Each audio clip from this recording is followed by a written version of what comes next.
Bienvenue dans Objectif Tech, un podcast de Capgemini France. Bonjour et bienvenue dans le podcast Objectif Durable produit par Capgemini, le podcast qui tend le micro à celles et ceux qui portent la voix du changement dans leur entreprise, en direct du studio du 147. Alors dans ce nouveau numéro, nous allons nous intéresser à la réponse que peut apporter l'économie circulaire face à l'épuisement de nos ressources. Selon un nouveau rapport de l'OCDE, au rythme actuel, la quantité de déchets plastiques produits dans le monde triplera d'ici 2060, dont environ la moitié finira en décharge et moins d'un cinquième qui sera recyclé. Alors comment les entreprises se saisissent de ces enjeux? Un nouveau modèle basé sur la circularité est-il possible? Objectif Durable, une émission présentée par Valère Coréard. À mes côtés, Marie Marache, tu es directrice Mission et Impact du groupe Rocher. Bonjour. Bonjour. Et Valentin Fournel, tu es directeur éco-conception et réemploi chez Citeo. Bonjour. Bonjour. Bienvenue à tous les deux. On va peut-être commencer par votre périmètre, votre fonction.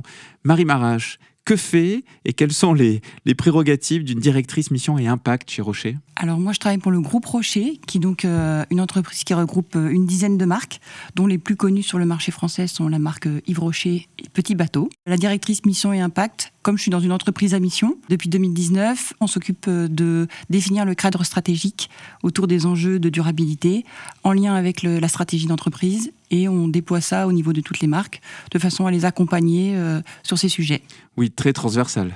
Très transversal pour toutes les marques, sur toutes les thématiques du développement durable. Et aussi, on s'occupe de mesurer et de piloter la performance de l'entreprise sur les sujets d'environnement et de social. Valentin Fournel, tu es directeur éco-conception et réemploi chez Citeo. Ça veut dire quoi? On est l'équipe qui accompagne les entreprises dans la réduction de leurs impacts environnementaux. Donc, notamment en activant ce qu'on appelle les 3 R, donc la réduction, le réemploi et la recyclabilité. Peut-être rapidement, Citeo, le rôle de cet organisme justement vis-à-vis des entreprises. Citeo est une entreprise à mission également, et donc on se doit d'accompagner justement les entreprises dans cette réduction des impacts, notamment en créant les conditions de la circularité. Donc il y a 30 ans, c'était Eco-Emballage à l'époque qui a créé ce que vous connaissez tous, que c'était le bac jaune, qui permet aujourd'hui de recycler les emballages ménagers que chaque citoyen ou consommateur va pouvoir consommer. Voilà. Et aujourd'hui, on se développe donc sur les autres R, donc notamment réduction et le réemploi. Marie Marache, pour le groupe Rocher, quand on parle circularité, économie circulaire, ça veut dire quoi pour toi? Aujourd'hui, plus que jamais, on essaie de faire évoluer nos modèles d'affaires pour répondre à un certain nombre d'attentes des consommateurs et surtout pour s'inscrire dans les limites planétaires. Donc l'idée, c'est vraiment d'être un maillon d'une chaîne complète afin de s'inscrire dans cette circularité, de proposer des produits de grande consommation à des consommateurs qui permettent la circularité.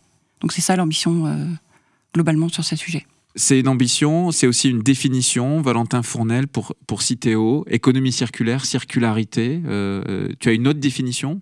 La circularité stricto sensu, c'est bien de garder en fait la matière le plus longtemps possible dans l'économie. Donc pour ça, il y a plusieurs solutions. Quand on parle d'emballage, on va surtout avoir soit le réemploi, c'est-à-dire c'est un peu la circularité ultime quelque part, puisqu'on va être capable de garder tout l'emballage sur plusieurs cycles, puisqu'il va être réemployé.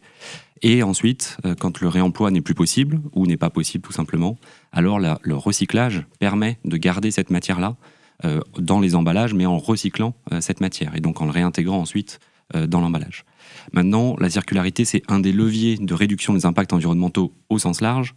Nous, on y rajoute dedans la réduction, puisque avant de pouvoir faire de la circularité, et donc de faire des boucles, soit de matière, soit d'emballage, il faut aussi réduire au maximum en fait l'emballage qui va être nécessaire pour conserver et pour éviter de gaspiller le produit. Donc le recyclage entre dans ce cycle circulaire, mais c'est un peu la dernière option finalement quand on n'a pas réussi à suffisamment réduire et à réemployer. Oui, tout à fait, c'est exactement ça. Extrêmement clair. Marie Marache, alors il y a plein de formes de circularité, mais elle occupe quelle place au quotidien au sein du groupe Rocher, et est-ce qu'elle est aussi dans une vision prospective, quoi? Est-ce que vous prévoyez des évolutions à moyen et long terme? D'abord, je voudrais dire que ça fait longtemps qu'on se préoccupe de ces questions. Et comme le disait Valentin, effectivement, le recyclage et le fait de générer des emballages qui peuvent être mis dans les circuits actuels de collecte, de tri, c'est une des principales préoccupations au départ quand on fait des produits de grande consommation. Parce qu'on va faire partie d'une chaîne et qu'on va permettre vraiment la circularité. Donc, c'était les premières étapes qu'on a menées depuis de longues dates. Mais on a aussi testé des choses plus visibles du consommateur, comme le réemploi. Et je voudrais donner un petit exemple sur la marque Petit Bateau, qui a testé le réemploi. Donc la marque Petit Bateau, c'est du textile pour les enfants en priorité et les mamans. Et dans son ambition, c'est vraiment de proposer des vêtements très durables. Donc c'était complètement légitime pour une marque comme celle-là de proposer le réemploi. Et donc elle a collecté l'année dernière environ 140 000 pièces de textile qu'elle a retraité, retravaillé et remis en vente dans ses magasins, dans une vingtaine de magasins en France, et on en a vendu plus de 90 000. Donc c'est un business model qui existe depuis 2021, et pour autant aujourd'hui encore on peine à trouver une équation économique qui soit valable. Et donc voilà, on teste des choses comme ça, mais on sent qu'aujourd'hui c'est pas forcément la seule voie possible d'être en autonomie sur le réemploi et la boucle. C'est-à-dire qu'il faut vraiment peut-être réfléchir plus largement. Et comment ça marche justement, ce modèle de réemploi de textile chez Petit Bateau? C'est les consommateurs ramènent des pièces usagées, on les rachète et ensuite on les reconditionne, on les nettoie et elles sont remises en rayon et revendues dans des magasins, dans des rayons spécifiques réemploi. Et ça, c'est difficile de trouver un modèle économique là-dessus? Complètement. Aujourd'hui, c'est pas du tout trouvé. On a du mal à passer à l'échelle sur ce genre de projet. Le passage à l'échelle, c'est important justement quand vous accompagnez les entreprises chez Citeo. Il faut qu'elles trouvent le modèle économique. Oui, c'est même le nerf de la guerre en ce moment. On le voit, donc si on parle de réemploi dans les emballages, cette fois-ci, il y a énormément d'expérimentations. Vous en avez certainement déjà entendu parler, déjà vu certaines. Exemple Alors il y a par exemple Carrefour qui a lancé l'expérimentation en région parisienne, et dans la ville de Paris, donc avec notamment Coca-Cola, Danone, Heineken, pour pouvoir réemployer des bouteilles donc de soda ou d'eau ou de bière. Il y a aussi tout le groupement autour de Pétrel avec Système U et des acteurs du réemploi. Et on a comme ça, nous accompagnons, on finance, si vous voulez, 144 projets de réemploi, là, depuis l'année dernière. Donc on voit que les expérimentations, il y en a beaucoup, tout le monde a envie de tester, et c'est un peu ce que dit Marie. Maintenant, le problème, c'est comment est-ce que ça fonctionne de manière pérenne. C'est-à-dire qu'une expérimentation, pour une entreprise, c'est bien quelque chose qu'on va mettre en place, qui a un début, qui a une fin, grosso modo, parce qu'il y a un budget qui est alloué. Là, notre gros enjeu maintenant, c'est comment est-ce que justement on arrive à en faire quelque chose de pertinent d'un point de vue environnemental et économique. Et donc on est en train, on pourra en reparler, de mettre en place, donc on a initié la démarche Reuse en 2023, donc l'année dernière, pour justement essayer de préfigurer et de mettre en place un dispositif de réemploi pérenne qui est mutualisé et à l'échelle nationale. Marie, pour le groupe Rocher, qu'est-ce que vous avez fait récemment? Vous avez un exemple concret là d'une activité, un service, un produit justement, où vous l'avez abordé d'un point de vue circulaire? Alors d'abord, on essaye de tout faire pour travailler cette circularité. Et je voudrais revenir sur, si vous voulez bien, plutôt que sur un exemple, parler plus largement de tout ce qu'on fait au sens global. Parce que c'est quand même finalement peut-être là où aussi on a le plus d'impact. Aujourd'hui, quand on propose des produits à nos consommateurs et nos consommatrices, c'est de s'assurer que l'emballage qu'on va leur fournir est capable d'être mis dans le bac jaune et donc recyclable. Donc, comme disait Valentin, la première étape de faire, c'est vraiment réduire la quantité d'emballage. Et ça a été vraiment extrêmement travaillé. La deuxième étape, c'est vraiment de s'assurer que l'emballage va être recyclable. Ça se voit pas, en fait, pour le consommateur. C'est un travail de fourmi qui se voit pas. C'est de pas associer des matériaux qui vont perturber les centres de tri. Ça va être de choisir des couleurs de pigments qui vont pas perturber la matière première recyclée. Ça va être aussi de pas associer certains matériaux ou certaines colles. Enfin, ça se voit pas. Le consommateur le voit pas, mais ça devient un dû.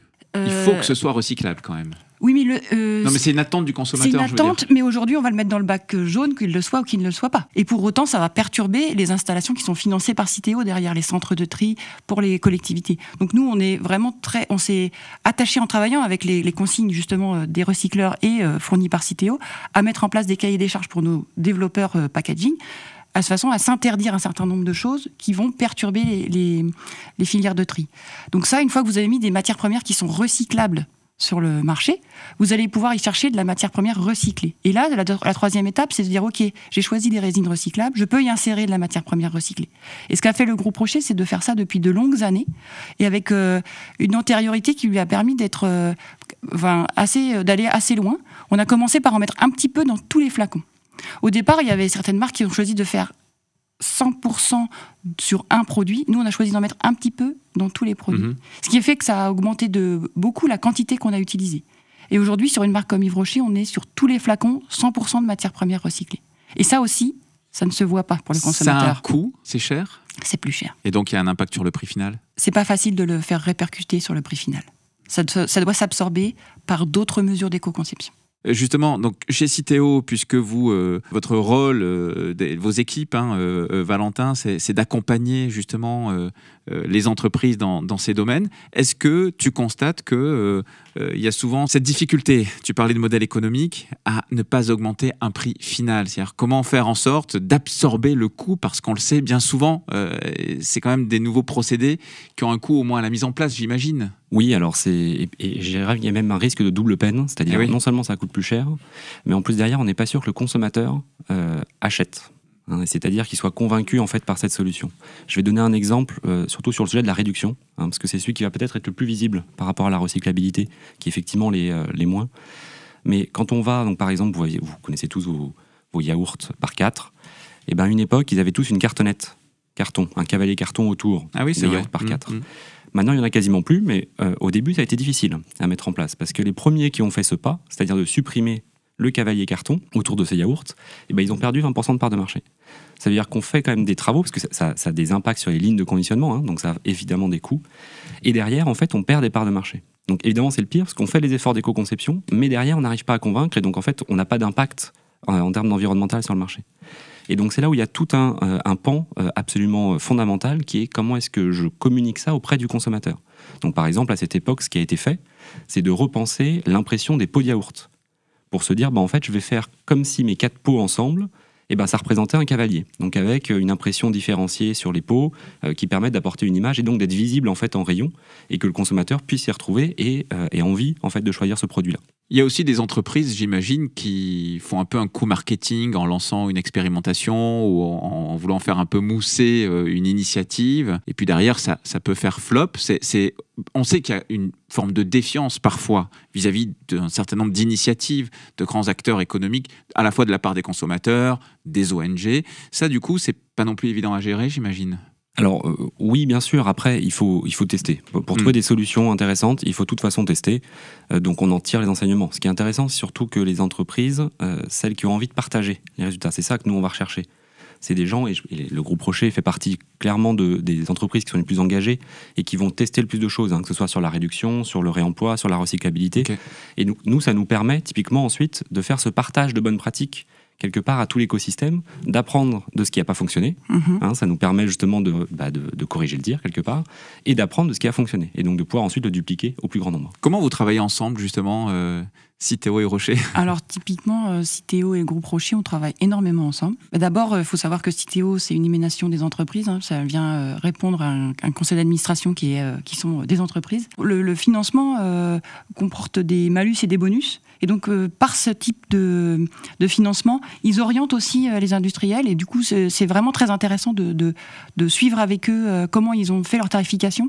Ça nous aide à concevoir des emballages plus pertinents. Ensuite, ils sont aussi aux côtés des entreprises. Ils proposent des outils. Donc, on en parlait.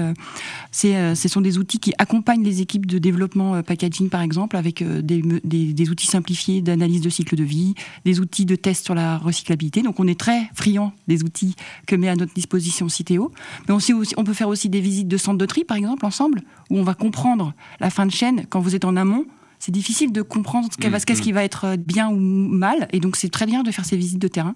Donc voilà, il y a plein de choses, et puis on travaille aussi dans des consortiums, il y a pas mal de choses qu'on fait ensemble.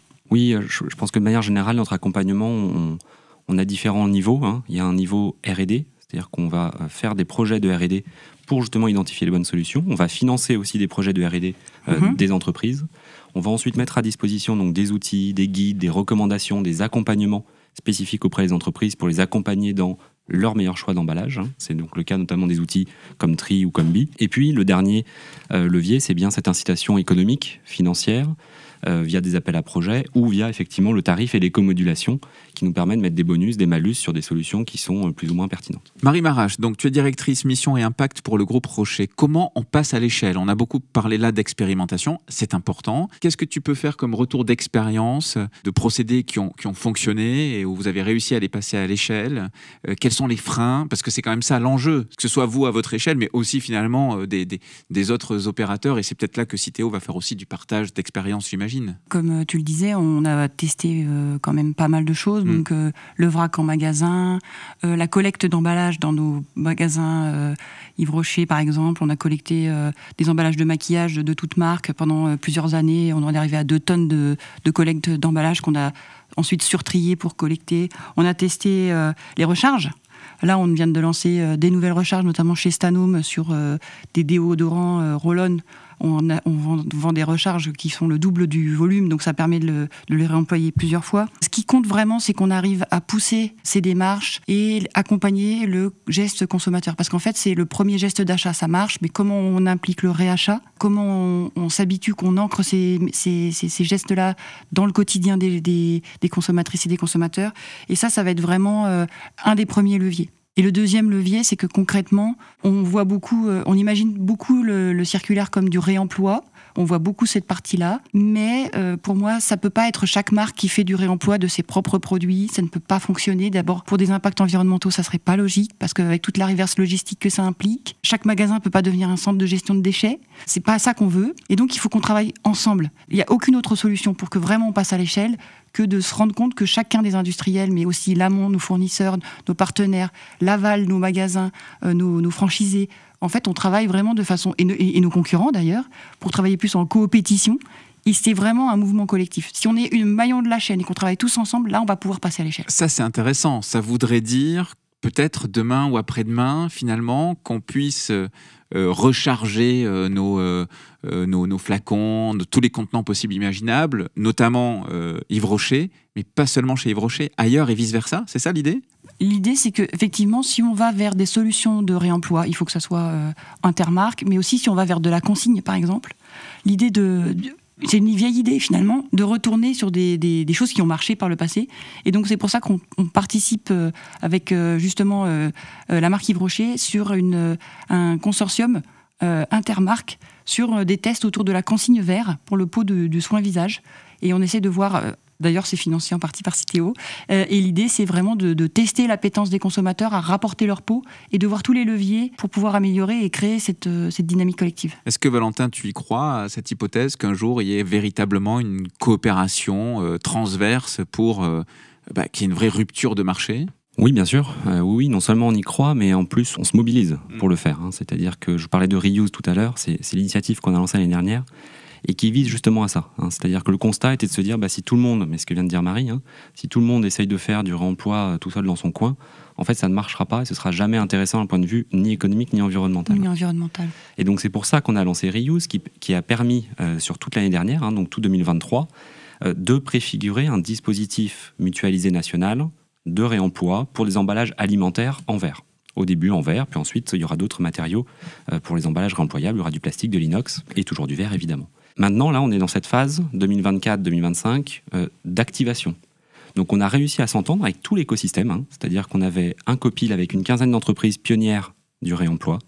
On avait ensuite des sprints thématiques pour avancer vraiment sur les sujets de manière très concrète avec une quarantaine, cinquantaine d'entreprises. Et ensuite, on recueillait l'avis, les retours de tout l'écosystème avec 1000 personnes présentes lors de 3 Reuse Day, qui nous ont permis justement d'avancer sur ce dispositif cible. Et donc maintenant, on va aller attaquer ce dispositif cible pour le mettre en place. Ce que ça nous a montré, c'est que à terme, quand ce dispositif sera mature, ça pourra être intéressant d'un point de vue économique de développer le réemploi à l'échelle nationale. On sera autour de 20 centimes.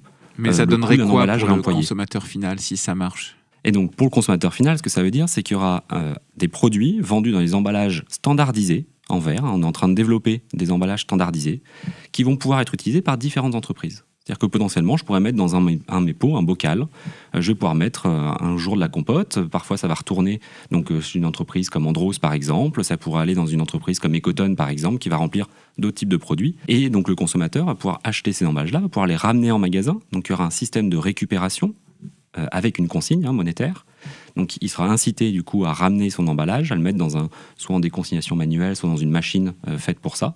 Et ensuite, l'emballage sera collecté, acheminé jusqu'à des centres de lavage qui vont pouvoir laver ces emballages-là et les retourner chez les industriels qui sont les plus proches. Là, Marie, c'est un peu ça qu'il faudrait faire, que tu évoquais tout à l'heure, mais sur le business cosmétique, par exemple. C'est justement une coalition cosmétique qui travaille aussi sur le pot en verre consigné. Moi, je crois qu'il faut tester et faire tous les leviers possibles. Aujourd'hui, on ne peut pas attendre que cette solution idéale et magique sur l'échelle nationale, parce qu'en fait, on est un groupe de 15 000 salariés qui est vendu dans 110 pays.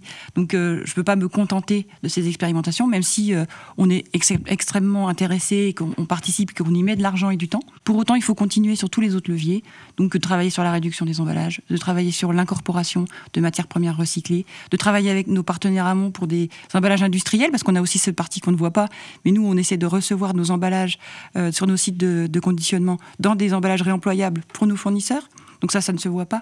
De continuer à collecter du papier, du carton dans nos magasins pour ensuite en refaire des cartonnettes de parfum. Voilà, on teste ça aussi.